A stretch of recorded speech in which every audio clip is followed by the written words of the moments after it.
we have a special session today because what we wanted to do is actually invite some of our students who are our wellbeing champions to come and tell you from their perspective, because that's really important. So those of you with younger students, you're going to get the perspective of what the trajectory looks like, and those of you with secondary students can hear from their perspective what are some of the stresses that they face and how they can cope with that.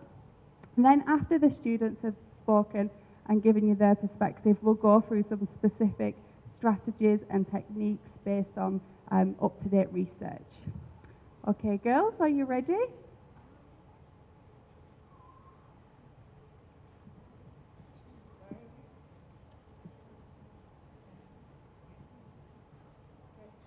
Good morning, everyone. Okay, I hope you guys are having a great morning. Okay, so how do you guys manage your stress? Any response?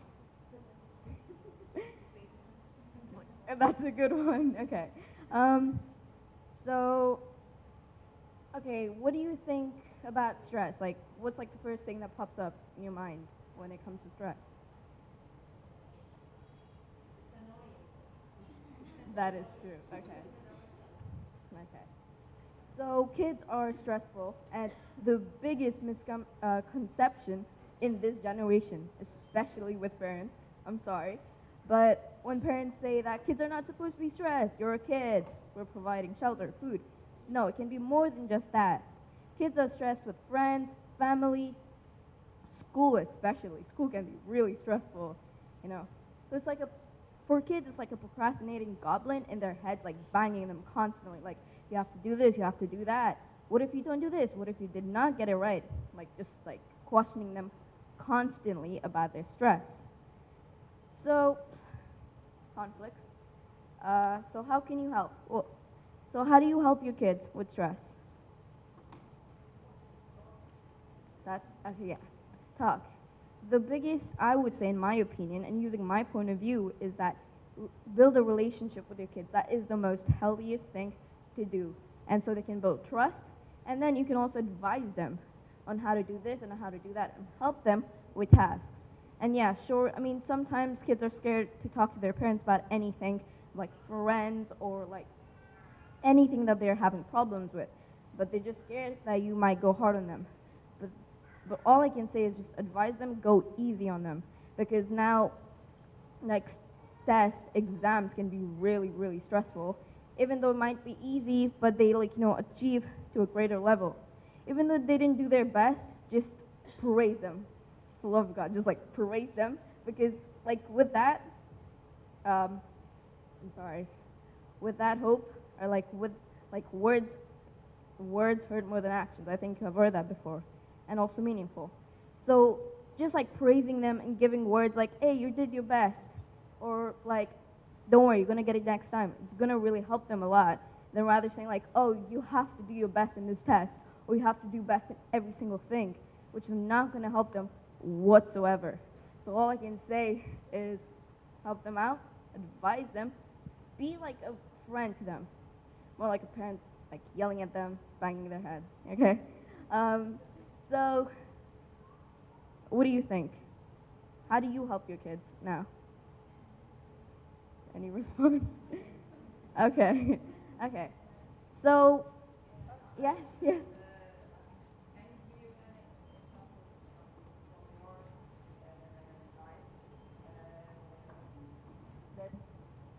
How your parents can help you Yeah. in your life, from your life. I'm sorry, I can't hear you. Can you give an example from your life Okay, that so reduces your stress? okay. So my parents used to be, I'm not coming from my parents or anything, but my parents used to be like, you have to get good grades, you have to get A+, you have to get like 100%, more than 100%.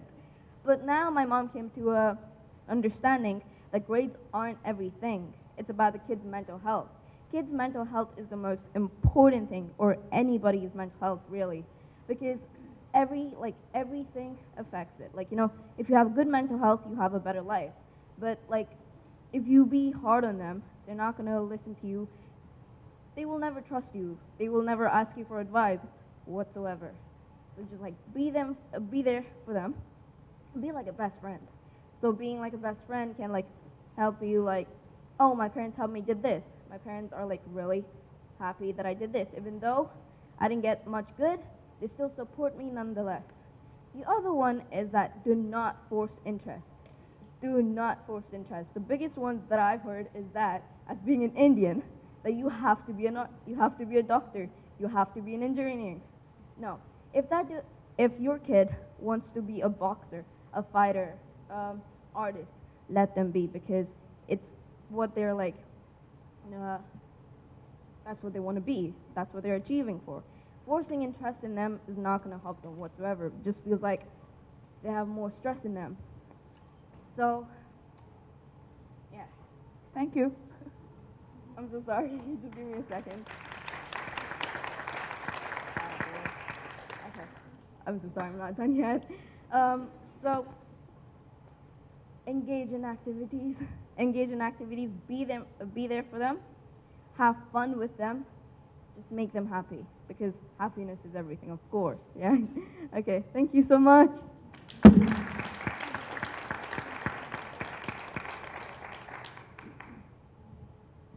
Good morning, parents. My name's Charvita, and I'm going to be sharing some things that make me feel stressed or worried. One of the biggest things that makes me feel like stressed or worried is like uncertainty. Like when I feel like I don't know what I'm doing, or I feel like I'm confused about like what's going on. And recently, like we've been like starting with some of our GCSE coursework, and it makes me feel like confused and like worried if I don't get something or if I don't understand something, because like the one thing that like I've always thought is that if I don't get this right, it's going to be like the end, like it's going to be the end of everything. But one thing that you have to make sure that your kid really understands is that like one mistake isn't what's going to like end everything. There's always like multiple different ways to improve, and to like there's always a different path. Like if one path isn't if you don't feel like you're succeeding in one way, you can always try and find another way to succeed. Another thing that makes me feel very like worried is like uncertainty about like the future, and thinking about whether or not am I making the right choices. So one thing that I suggest is like talk to your child, make sure you understand their likes and dislikes, and support them with what they want to achieve. Another thing that makes me really worried is like social stress with like friends and stuff. We're at an age where like everyone's learning about themselves, discovering themselves, learning about what they like, what they don't like, and like understanding their personality. So support your children if they're having like problem with friends, or like having problems with like mingling with other kids their age. Always like if you feel like your child is worried, don't go up to them and be like, what are you worried about? Instead, act like a friend for them. Act like a person who can like support them and who they can always rely on. Be their best friend, not their parent or their guardian. Another thing that I always worry about is like being judged. Whenever I'm doing something, or even in like daily life, I always feel like I'm being judged by everyone. But like the one thing that I understand now is that it doesn't matter what like other people think of you. All that matters is, do you feel proud of yourself? Look at like where you've come from and like where you are now. Look at the journey, like look at where you are right now and not the complete journey. And another thing that makes me feel stressed is like school and tests and grades, and like normal kids like students feel stressed about, like school and like doing tests or like grades. Like I may not have done well on this, but I could have been better at something else. So like if your child ever feels like they're struggling with school, make sure you go over their like strengths and weaknesses so you can help them, instead of being like, oh, I'm not proud of you, you didn't do well on this. Instead, go up to them and like tell them how they can improve, or support them with like their weaknesses. Some things that I do to like help me feel more relaxed when I'm stressed or worried is talking to friends or family, or like people I trust. And I also find myself talking to my teachers, because they give me a lot of like assurance and they give me a lot of support at school. I also like to relax and unwind by like reading books, spending quality time with like friends and family, and listening to music. And whenever I feel like something's worrying me or stressing me out, I try to confront it by like thinking about what the problem is, what's making me feel stressed, and then I try to find ways to overcome it, which is like either I find ways to overcome it myself, or I might go up to like a person I trust and ask them for like their opinion or their or ask them for help. So one thing that I always want other people to do is like I always want you to like go up to your child and tell them that you're there for them, like make sure that they know that they can like rely on you for your support. Thank you.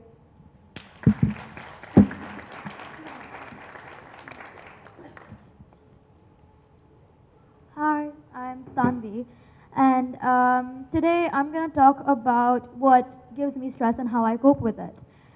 So, it's really often understood that children get stress from exams, which is true, but they also help you understand your own capability. Other forms of stress can be received in competition and when you're being rushed. When there's less time, a student has immense pressure on themselves, which then just turns into stress and just really hurts and affects someone's mental health. So let's say, like every student somehow takes a challenge upon themselves to prove their own capability to their teachers and to their classmates, something that the teachers and classmates can look up to. But eventually, that vision turns into being the best. And being the best is okay, but sometimes, and most oftenly, being the best turns into everyone else is less capable than you, which is a wrong attitude. And that really just turns the way students see and like think of the people around them. So I think that is one of the ways we genuinely receive stress. And so how I cope with it? Coping requires bravery, and many students do have it, but they refuse to show it.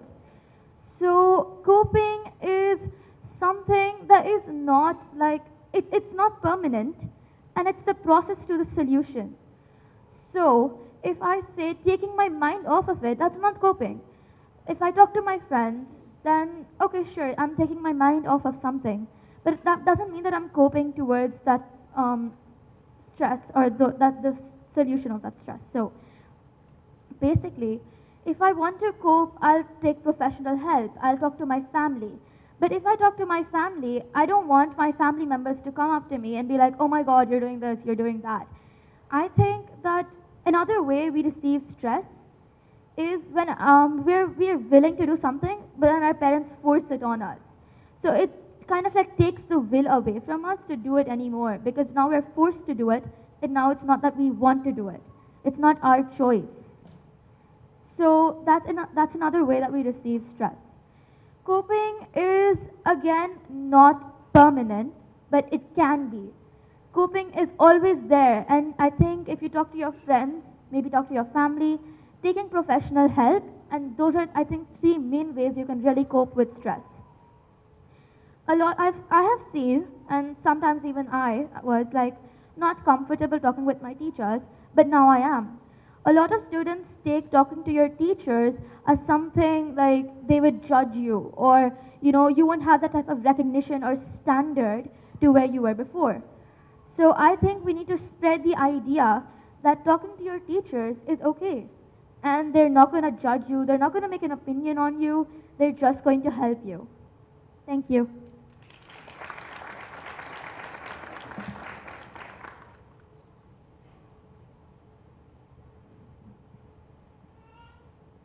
Hi, I'm Tanvi and I'm from year 9. So today I'll tell you what all stresses me and worries me in school. Obviously, assessments, tests are the things which worry me the most, and mostly everyone at this stage of school where every test matters of what you do in future. But it's okay to sometimes worry, but you should know how to cope with it, control it, and when you're worrying unnecessarily.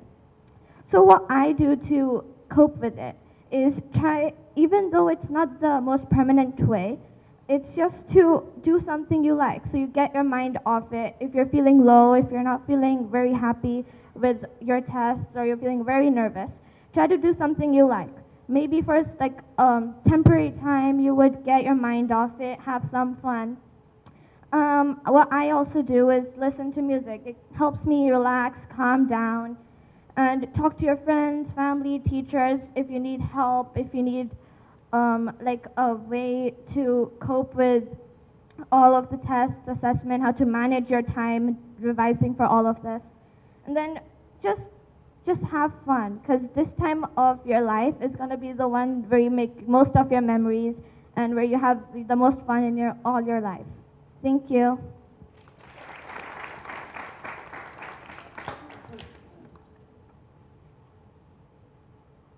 Good morning, my name is Isha Gokul and I'm in year 7.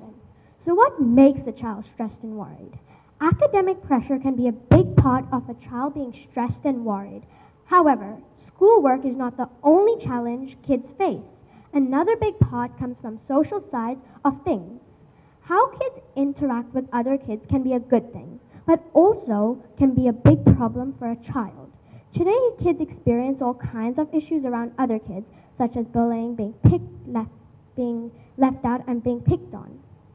Kids also have some pressures even at such a young age, and many times parents don't even realize how hard it can be for a child. So make sure you're there supporting your child. How can a child feel less stressed and worried? The most important way for a child to be less stressed and worried is for him or her to be in a friendly, happy environment. I believe for a child going through a tough time, speaking with someone can make a big difference. This could be a teacher, a parent, or even a sibling. When I'm stressed, I like to read a book from one of my favorite authors or listen to my favorite music. Being around my little brother and sister and family, these things are always help to feel relaxed. Thank you.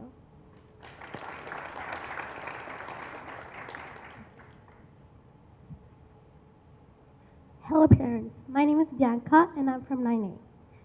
So, I want to talk about what makes me feel worried or stressed. Tests and assessments makes me, and not only me at this school, but at every school in the world, worried and anxious. Although exams are important, we don't have to constantly remind ourselves that, oh my God, I have a test in 2 days. This attitude towards assessments is very common, but we don't have to constantly ruin our mental health by worrying so much. Next, I would like to talk about what helps me when I face this anxiety. So number one is that either do whatever you feel like doing at that point of time. So something fun, something relaxing, just whatever you want to, just to divert your feelings. Number two is talk to a well-being counselor or someone you trust or just any teacher or family member. Number three is dance or do any physical activity just to like calm down for a couple of minutes. And lastly, just breathe in, breathe out just to relax. Finally, I'd like to say that even though school could be stressful, these days will be the most memorable days of your life. Thank you.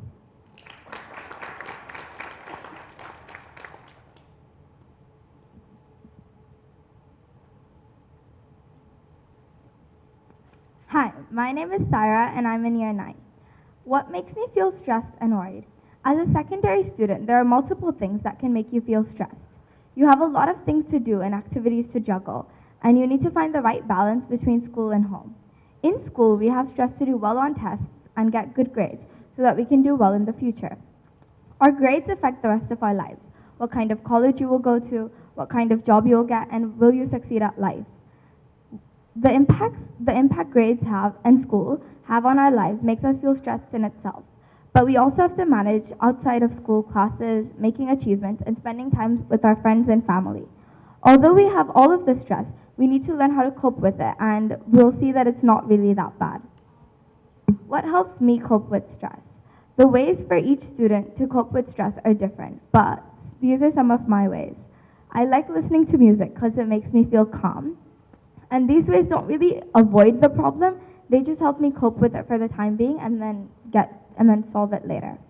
Spending time with my friends or talking to them about it helps me as well because it helps me like get over this fact, and then they help me solve whatever problem I have. And also taking breaks while studying. If you're studying for a test and if you're just going to keep studying, it's going to eventually, because of all of the information, not stay in your head. So you need to just take breaks while you study.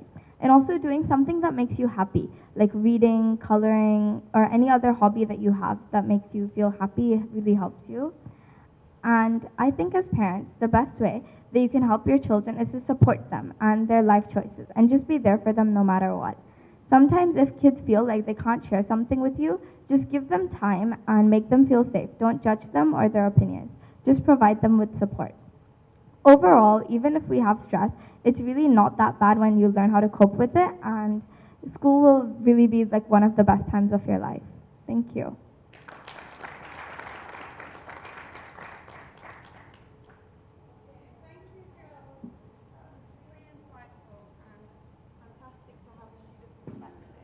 Does anybody have any questions for the students that they would like to ask them?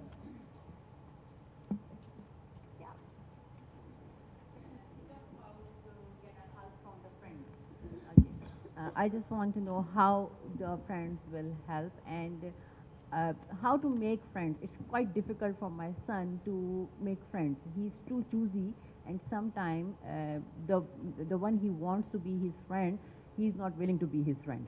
And sometimes it goes to the bullying also, that I don't want to sit with you, I don't want to be your friend, you are like this and you are like that. Sometimes it comes to the studies also, that you are not good in studies, you are not doing well, especially when the children face the changing of the school, changing of the environment. We moved last year, and the last year my kids faced a lot of issues in the school because the environment is too changed for them. From their native school to they are switching to a British international school. So there's a big difference between the environment. And he's struggling with the friends, making friends.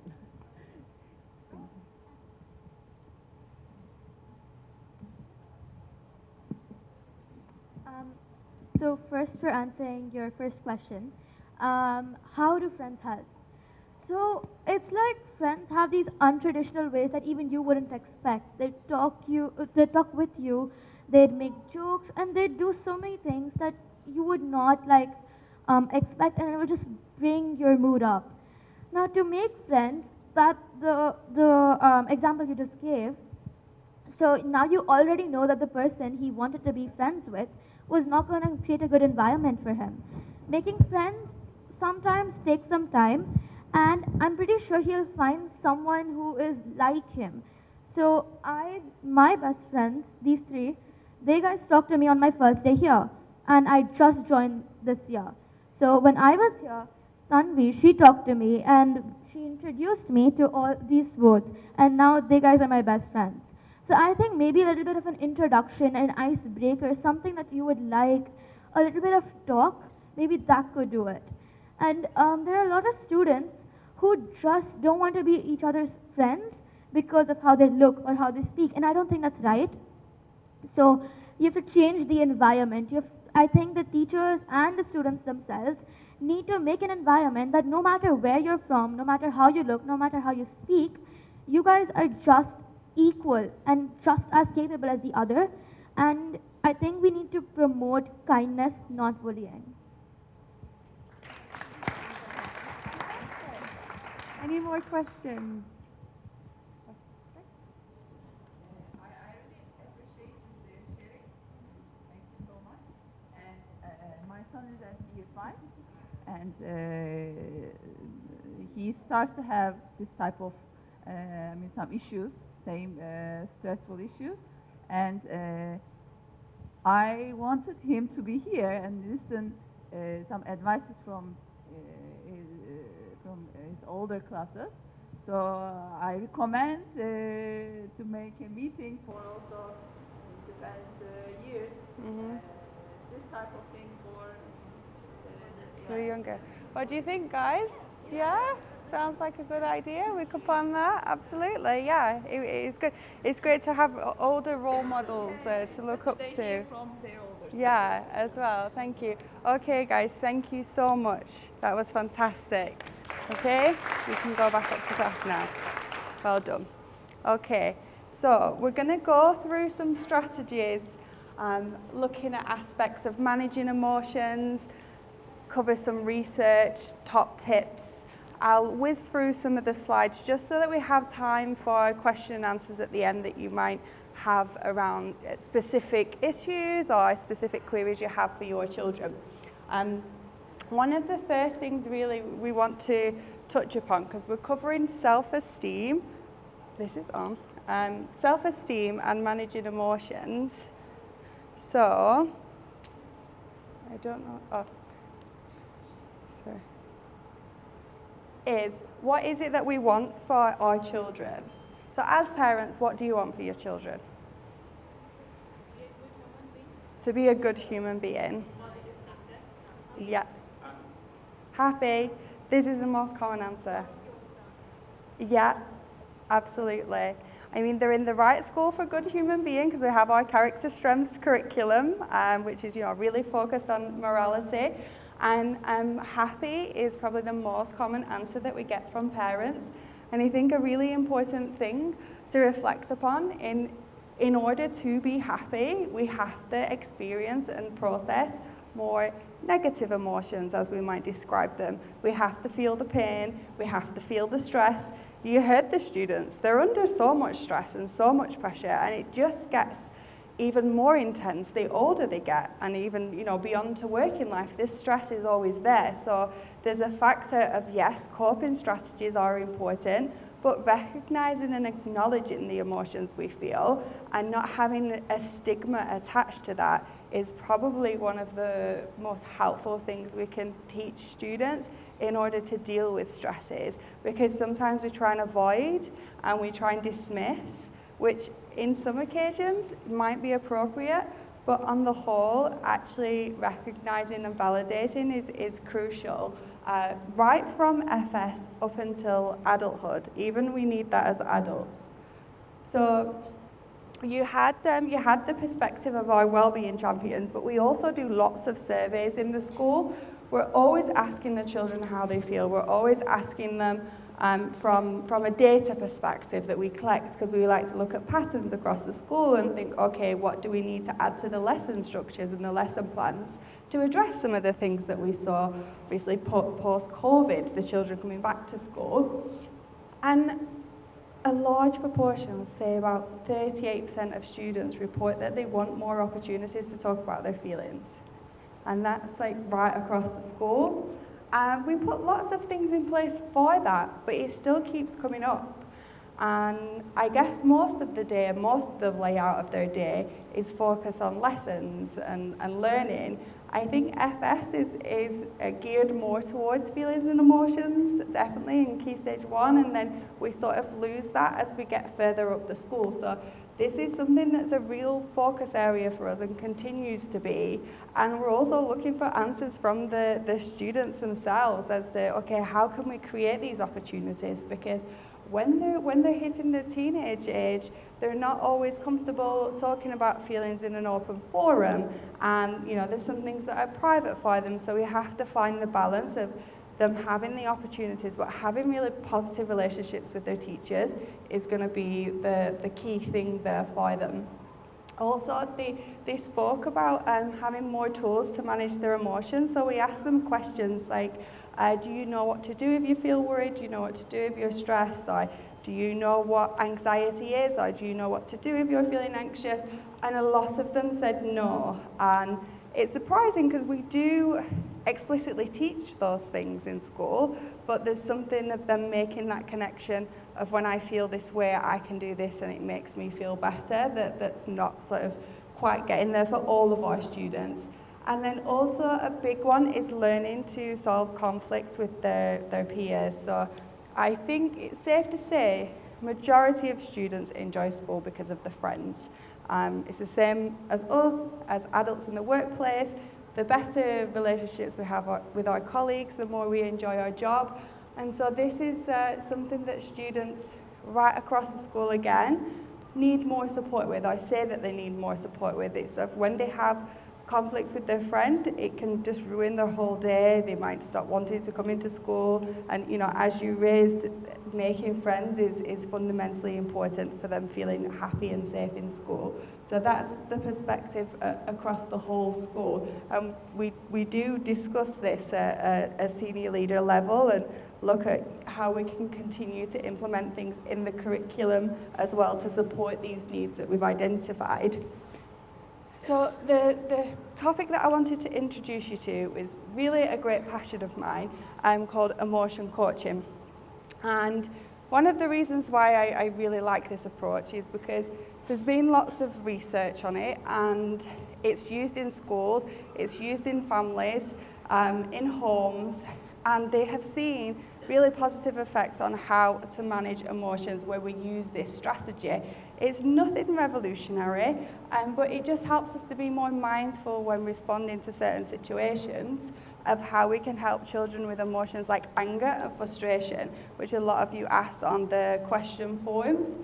So with emotion coaching, what it's shown is ultimately when children are able to understand and manage their emotions, they're more resilient, they do better academically, and they're also able to make better relationships. That's why it's really important we have strategies we use for them. I think with the disclaimer, 30 to 40% of the time if we use it, that's fantastic. We're not going to be able to use it 100% of the time. We're humans, we get stressed, we can't always respond in our best selves, and that's okay, but I think it's sometimes being consciously aware of our own response and how this might actually escalate a situation or de-escalate, which is what we'll be looking for.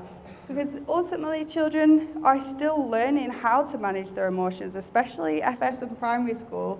They haven't got that yet. That's a skill they need to learn and develop. So more traditional parenting techniques before sort of John Gottman did his research were around these types of things, like choice and consequences, sticker charts, punishments, timeouts, withdrawal of privileges, saying no, stop, you can't. And he found from his research that, okay, those strategies might be effective in the moment, but they didn't change the behavior in the long term. And so that's why he sort of carried out some studies with students and with families to look at, okay, what strategies support the change of behavior that we don't want to see, but also recognize and validate the emotion. What might be wrong with some of these, or what might be a barrier to using some of these approaches?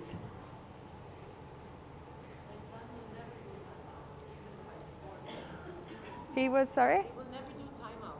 Never, yeah, No uh-huh. way, even if No. we did everything, even happy things. Yeah. It's like, no. Ti- I feel like every time I try to do one of these, I get a really bad emotion. Yeah. So it's like I'm building something bad already. Yeah. I'm starting to realize that. Yeah.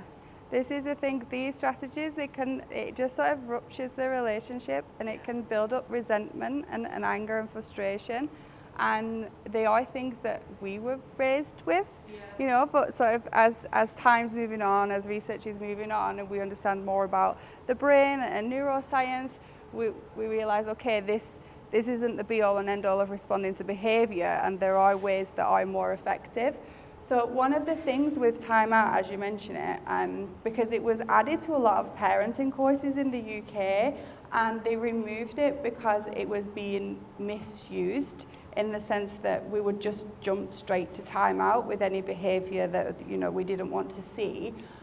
And the difficulty with that is when a child's really dysregulated or stressed or angry, that's actually when they need us the most. That's when they need us to model and to teach them and to help them calm. It's called co-regulation. They only find their calm through us. So when we leave them and say, right, okay, time out because you're feeling frustrated, two things happen. They feel shame for feeling angry, and then they also feel my emotion's too big for you to handle, so I get left on my own at this point. And it's obviously not as black and white as that. Some children might want their space to calm down, And that's okay, but as long as the message is there, but I'm here when you're ready. You take your space, but I'm here. And that's it. So it's more just to have in mind that sometimes it's actually a really vulnerable emotion, what's underneath the behavior that we don't like to see. So we have to respond to the underlying need in order to change the surface behavior. When we always respond to surface behavior, we're never actually addressing what's going on underneath it. So that's the rationale behind the iceberg model, is just to be curious. Okay, is there something more going on here when I'm seeing this behavior repeatedly? Are you feeling a certain way? And then when we think about, does anybody have any children with English as an additional language that speaks limited English in school? Anyone that came today? No? Okay, there was a few questions submitted about it online around what we can do in school to support that. And I guess it's very much linked to how we would support any child when they're feeling very vulnerable and dysregulated, but also for the teacher plays a crucial role in that, in also using familiar terms with them from their home language. So that's been a project that we're working on in school as well, for those of you who were having any queries. And I think pretty much every time the research goes back to how we manage our own emotions, because children and young people are still learning this. It's still something they're developing.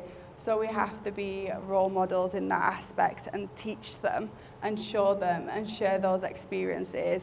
This is probably the number one thing that comes up in the research, is that we know ourselves when we're having a bad day. Our children are usually having a bad day as well. We know in school, sometimes when children are coming in, we know that maybe it's been a difficult morning, and that's okay. We all have difficult mornings, but ultimately we feed into that either escalation or de-escalation sometimes. So for ourselves, to look after ourselves is one of the most important things for us, to look after our children, but also to recognize that you're human, and sometimes you'll have stressful days and get it wrong, and that's okay.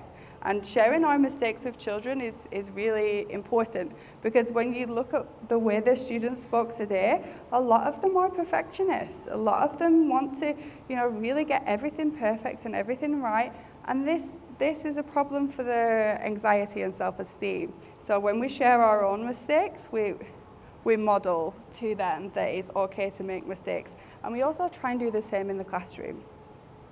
So just the 3 steps for emotion coaching. So if you're ever in a situation where your child is having a tantrum in public, or your teenager is really distressed, this is how we de-escalate every time.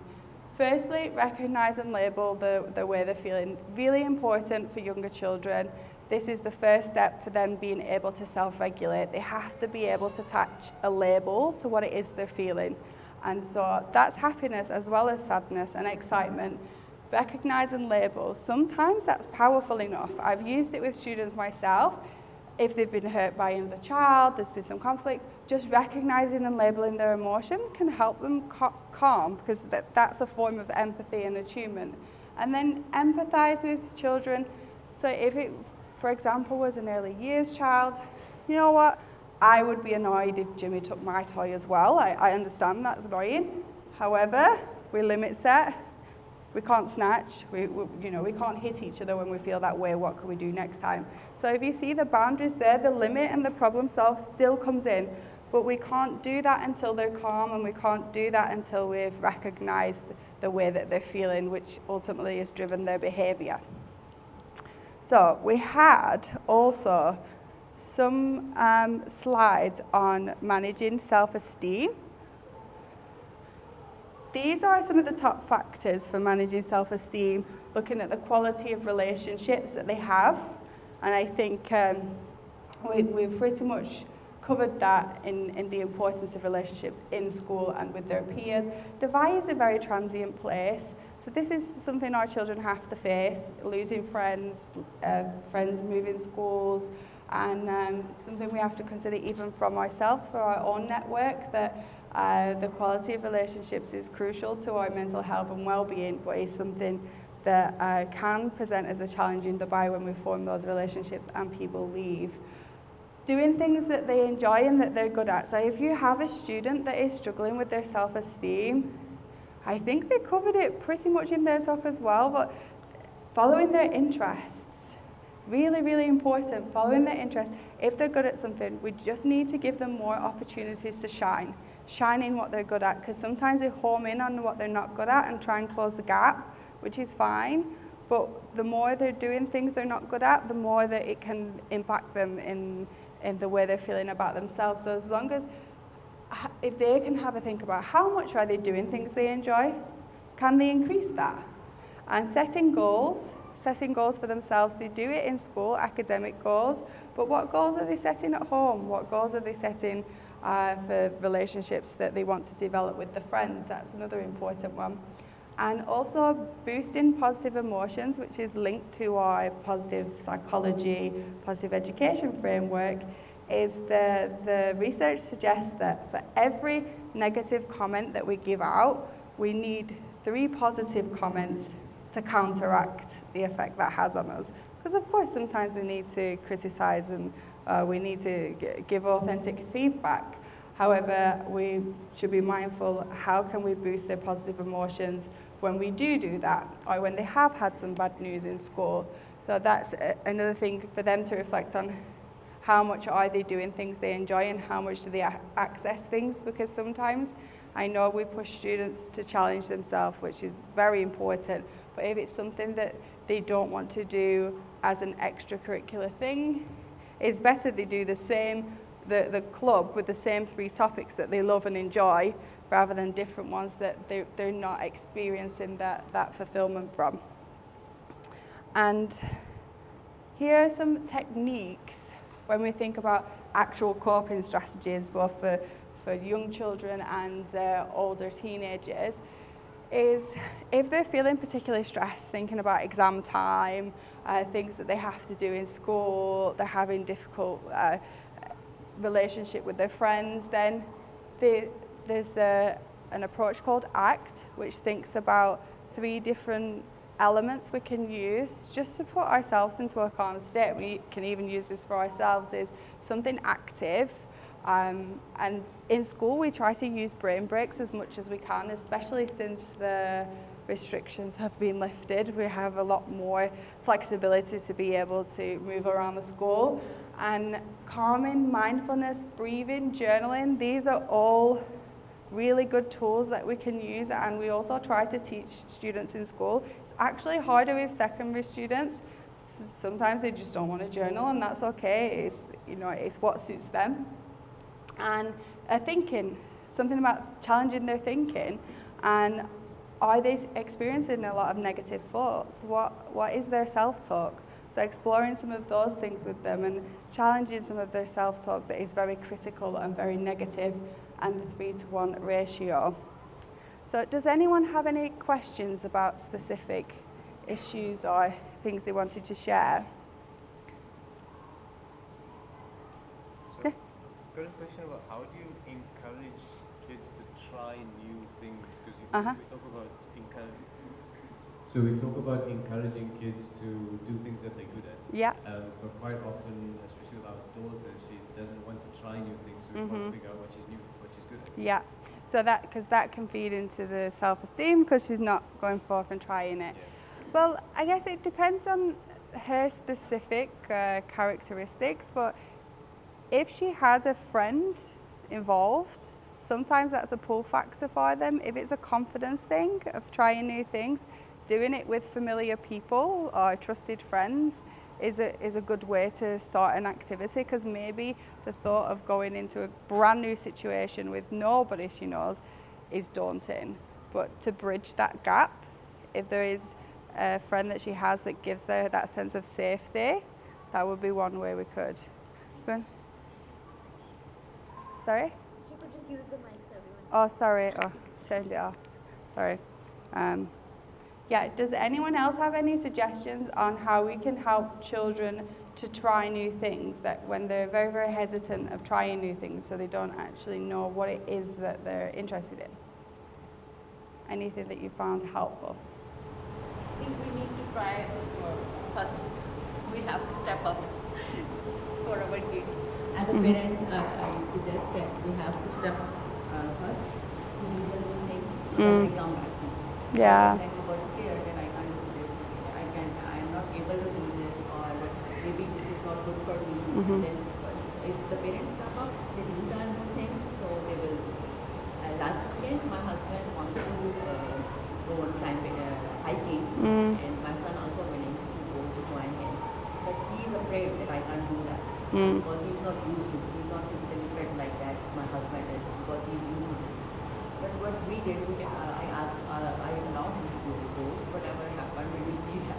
And he went, and he was so happy that he did. He climbed the mountain, and he was so happy. But it's a new thing. Yeah. It's a new challenge for him. And there are a lot of other people waiting for him too. And there are some girls who are doing the same thing for the first time. So I think that being a parent, we have to start first for our kids to do any new thing, any challenge. Yeah, so like just modeling it from that sense, and even it might be that we start the activity together and then move on from there, so going at their pace, because yes, we want to encourage them, but if we push them and they're not ready, then that can take them a step back. So yeah, I think slowly but surely, yeah, that sounds like a good approach. I have a question. Actually, I am talking of my two kids, and they both have a difference of like 6 years. One is a teenager, and one is in year 2. So most of the time we have a conflict between them. If I ask if I try to do something for my daughter, she is in year 2. My son was like, no, you don't have to do it. Because he's a teenager, he's more like teaching me. So how to cope up with both of them? Because of the difference, sometimes I got too much confused. Because teenager, I can't be bossy with him, or I don't want to stop him every time. Please don't do that, because I also want to build a relationship between both of them. Yeah. That sometimes I am away, he should be there to take care of his sister. And when I am going towards my daughter, she's like, why you are asking me again and again, you're asking me like this. So, I mean, how I can manage both of them in the same situation, because we are living in like this, that I can't put them, take them my daughter away or like this. So just have some tips. So the situation is because of the age gap, they're not happy about being treated differently. Is that what it is? Because we have to treat them differently with there being an age gap in terms of freedom and what they're able to do. And how do you think you might apply, for example, emotion coaching to that situation with the younger child or the older child? Do you see some principles that you might be able to use? So in the sense that you can validate that, yeah, it does feel unfair that you're not able to do this. I can see that this makes you frustrated. However, this is why. And that's all you can do. That frustration will remain there. But if it's acknowledged and the rationale behind it, because you're younger, you're not able to do these things yet, or the older, vice versa. So I would try the emotion coaching strategies. But on like sibling and sibling rivalry, we could do like a whole different talk, because it is a question that we get asked about a lot, actually. Probably our most common question. Yeah, so you're not alone. Okay. Does anyone else have any questions? No? Okay. So thank you very much for joining us this morning. I'll be around for another 10 minutes or so if anyone has any questions. But thank you very much, everyone.